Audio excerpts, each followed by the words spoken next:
Hi guys, അസ്സലാമു അലൈക്കും. എല്ലാവർക്കും സേസ്ട്രീമി ക്രിയേഷൻസിൻ്റെ മറ്റൊരു വീഡിയോയിലേക്ക് സ്വാഗതം. അപ്പോൾ ഇന്ന് ഞാൻ വന്നിട്ടുള്ള ഒരു അടിപൊളി ക്രാഫ്റ്റ് വീഡിയോ ആയിട്ടാണ്. ഒരു ക്രയോൺ ഫ്ലവർ മേക്കിങ്ങിൻ്റെ വീഡിയോ ആണ് ഇന്ന് ഞാൻ ഷെയർ ചെയ്യുന്നത്. അപ്പോൾ ഇത് ഞാൻ ടിക്ടോക്കിൽ കണ്ടിട്ടുണ്ടായിരുന്നു. ഈ ഒരു ഫ്ലവർ മേക്കിങ്ങിൻ്റെ പ്രത്യേകത എന്താണെന്ന് വെച്ചാൽ, ഇത് നമ്മൾ കണ്ടു കഴിഞ്ഞാൽ നമുക്കൊന്ന് ഉണ്ടാക്കി നോക്കണം തോന്നും. പ്രത്യേകിച്ചും നമ്മൾ ക്രാഫ്റ്റ് ഉണ്ടാക്കാൻ ഇഷ്ടപ്പെടുന്നവരൊക്കെ ആണെങ്കിൽ തീർച്ചയായിട്ടും നമുക്കൊന്ന് ഉണ്ടാക്കി നോക്കണം തോന്നും. അപ്പോൾ ആ ഒരു ആഗ്രഹത്തിൻ്റെ പുറത്ത് ഉണ്ടാക്കി നോക്കിയതാണ്. സക്സസ് ആയി. അപ്പോൾ സക്സസ് ആവും, കാരണം അത്രയും ഈസി ആയിട്ട് നമുക്ക് കുറഞ്ഞ സാധനം വെച്ചിട്ട് ഒരുപാട് ഫ്ലവേഴ്സ് അതും കുറഞ്ഞ ടൈമിൽ ഉണ്ടാക്കിയെടുക്കാൻ പറ്റും. ഓക്കെ, അപ്പോൾ എന്തായാലും നമുക്കിത് എങ്ങനെ ഉണ്ടാക്കാനുള്ളത് നോക്കാം. അപ്പോൾ നമ്മൾ ക്രയോൺ ഫ്ലവേഴ്സാണ് ഉണ്ടാക്കുന്നത് പറഞ്ഞല്ലോ. അപ്പോൾ അതിൻ്റെ മെയിൻ ഇൻഗ്രീഡിയൻ്റ് എന്ന് പറയുന്നത് മെഴുക് തന്നെയാണ്. അപ്പോൾ ഞാനിവിടെ ഒരു 8-10ഓളം മെഴുകുതിരിയാണ് എടുത്തിട്ടുള്ളത്. അപ്പോൾ ഇത് ഉരുക്കിയിട്ടാണ് നമ്മൾ ചെയ്യുന്നത്. ഇത്രയും മെഴുകുതിരി വെച്ചിട്ട് നമുക്ക് ഒരുപാട് ഫ്ലവേഴ്സ് ഉണ്ടാക്കിയെടുക്കാൻ പറ്റും.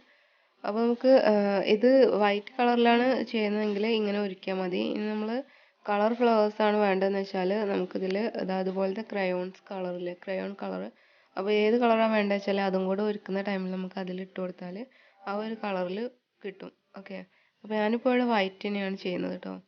അപ്പോൾ നമ്മളത് ഡബിൾ ബോയിൽ ചെയ്തിട്ടാണ് ഒരുക്കുന്നത്. അപ്പോൾ ഞാനൊരു പാത്രത്തിൽ വെള്ളം വെച്ചിട്ട് അതിൻ്റെ മുകളിൽ ഈ ക്രയോൺ ഇട്ട പാത്രം വെച്ച് കൊടുക്കുകയാണ് ചെയ്തിട്ടുള്ള ആ ഒരു വെള്ളത്തിൽ മുങ്ങുന്ന വിധത്തിൽ. അത് നമ്മൾ നേരിട്ട് സ്റ്റൗവിൽ വെച്ച് കഴിഞ്ഞാൽ അത് കരിഞ്ഞു പോകും. അപ്പോൾ നമുക്ക് പെർഫെക്റ്റ് ആയിട്ട് കിട്ടുക ഇങ്ങനെ ഡബിൾ ബോയിൽ ചെയ്താലാണ്. അപ്പോൾ നമ്മുടെ ഈ ഒരു മെഴുകുവട ഏകദേശം ഇങ്ങനെ ഉരുകി വരുന്നുണ്ട്. ഇത് കംപ്ലീറ്റ് ആയിട്ട് ഉരുകി കിട്ടണം. അപ്പോൾ ഇത് ഉരുകി കഴിയുമ്പോൾ ഇതിൻ്റെ ഉള്ളിൽ ഇപ്പോൾ മെഴുകുതിരിയാണല്ലോ, അപ്പോൾ അതിൻ്റെ ഒരു ത്രെഡ്, ആ തിരി ഉണ്ടാവും. അപ്പോൾ അത് നമ്മൾ ഉരുകി കഴിഞ്ഞിട്ട് ഇതിൽ നിന്ന് എടുത്ത് കളഞ്ഞാൽ മതി. അപ്പോൾ ഞാനിവിടെ ഒരു പാത്രത്തിൽ തണുത്ത വെള്ളം എടുത്തിട്ടുണ്ട്, ഐസ് ക്യൂബ് ഇട്ടിട്ട്. പിന്നെ നമ്മളിത് ആ മെഴുകുവട നല്ല ഉരുകിയിട്ടുണ്ട്, വെള്ളം പോലെ ആയിട്ടുണ്ട്. അപ്പോൾ നമുക്ക് ഇത് വെച്ചിട്ടാണ് ഉണ്ടാക്കുന്നത്. നമുക്കിത് എങ്ങനെ ഉണ്ടാക്കുക എന്നുള്ളത് നോക്കാം. ഫ്ലവേഴ്സ്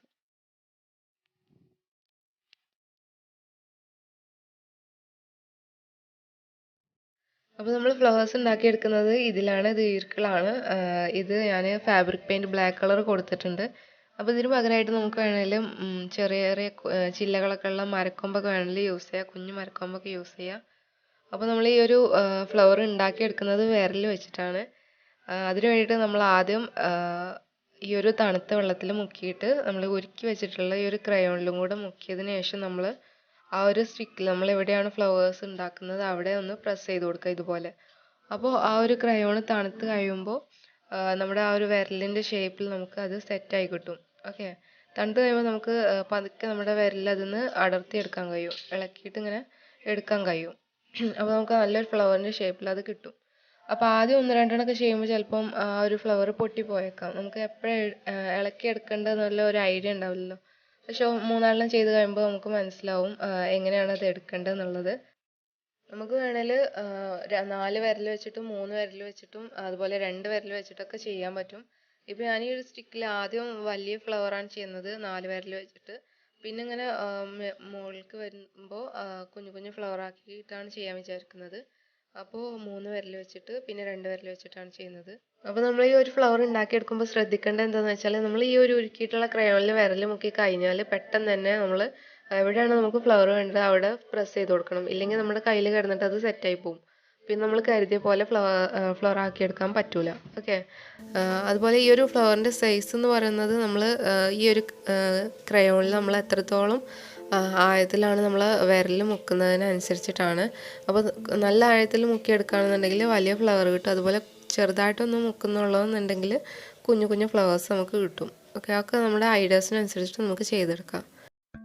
പിന്നെ ഈ ഒരു ഫ്ലവർ ഉണ്ടാക്കുന്ന ടൈമിൽ നമുക്ക് ശ്രദ്ധിക്കേണ്ടത് എന്താണെന്ന് വെച്ചാൽ, എൻ്റെ ഈ ഒരു ക്രയോൺ ഒരുക്കിയിട്ടുള്ളത് ഇപ്പോൾ ഇങ്ങനെ ഫാനിൻ്റെ കാറ്റൊക്കെ തട്ടിയിട്ട് അതിങ്ങനെ ആ ഒരു പാത്രത്തിൽ കിടന്നിട്ട് തന്നെ കട്ടിയായി വരുന്നുണ്ട്.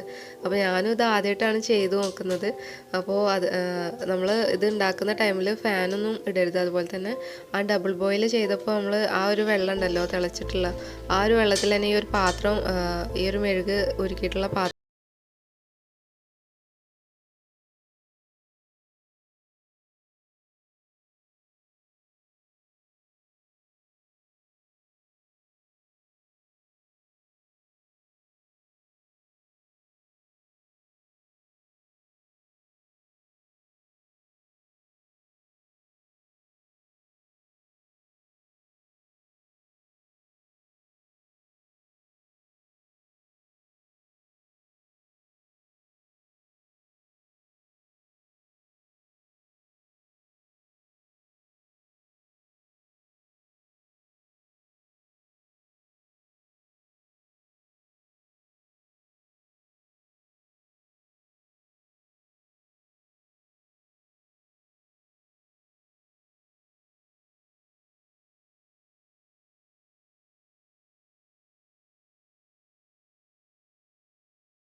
അപ്പോൾ ഞാനിവിടെ എല്ലാ ഫ്ലവേഴ്സും ഉണ്ടാക്കിയെടുത്തിട്ടുണ്ട്. നമ്മുടെ ഫ്ലവർ മേക്കിംഗ് ഇവിടെ കംപ്ലീറ്റ് ആയിട്ടുണ്ട്. ഇനി നമുക്ക് നെക്സ്റ്റ് സ്റ്റെപ്പ് എന്ന് പറയുന്നത് നമുക്കിത് നല്ല ഭംഗിയായിട്ട് അറേഞ്ച് ചെയ്ത് വെക്കണം.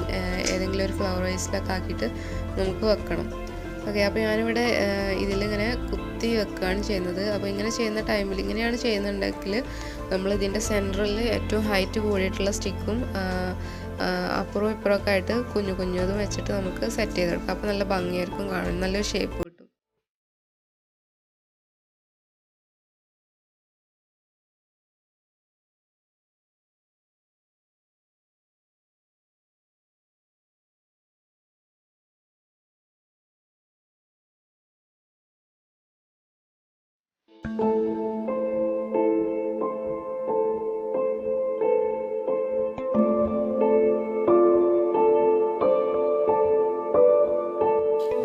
അപ്പോൾ ഇതാണ് നമ്മളുടെ ഫ്ലവറിൻ്റെ ഫൈനൽ ലുക്ക്. നല്ല ഭംഗിയുണ്ട്.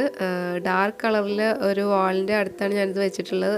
വൈറ്റ് ഫ്ലവേഴ്സ് ആണല്ലോ, അപ്പോൾ അതിനൊന്നും കൂടെ ഒരു എന്താ പറയുക ലുക്ക് കിട്ടാൻ വേണ്ടിയിട്ട് ഞാൻ അങ്ങനെ വെച്ചിട്ടുള്ളത്. നല്ല ഭംഗിയുണ്ട്, പ്രതീക്ഷിച്ചതിലേറെ ഭംഗിയുണ്ട്. അപ്പോൾ എന്തായാലും എല്ലാവരും ഒന്ന് ട്രൈ ചെയ്ത് നോക്കുക.